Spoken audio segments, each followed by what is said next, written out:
as melhorias necessárias ou construa uma ponte nova no acesso à propriedade do senhor Aleir Medeiros, da comunidade de Rio Chapéu.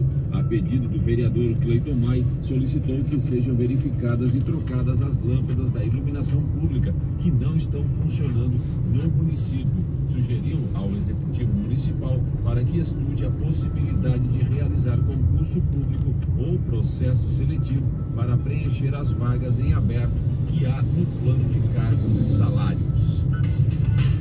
Você acompanhou pela Rádio Luz e Vida 106 FM o Boletim Legislativo, que foi destaque na Câmara de Vereadores de Rio Fortuna.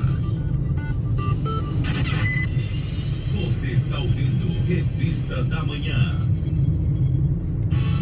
Laboratório Saúde Vital. Há 5 anos tendo sua saúde como nossa prioridade. Com corpo técnico de bioquímicos altamente especializados e equipe capacitada. O Laboratório Saúde Vital realiza os mais diversos tipos de exames laboratoriais. Em Orleans, na rua Miguel Couto, ou em Lauro Miller, na rua Henrique Lage. O Saúde Vital está sempre pronto para esclarecer qualquer dúvida sobre seus exames. Acesse nosso site www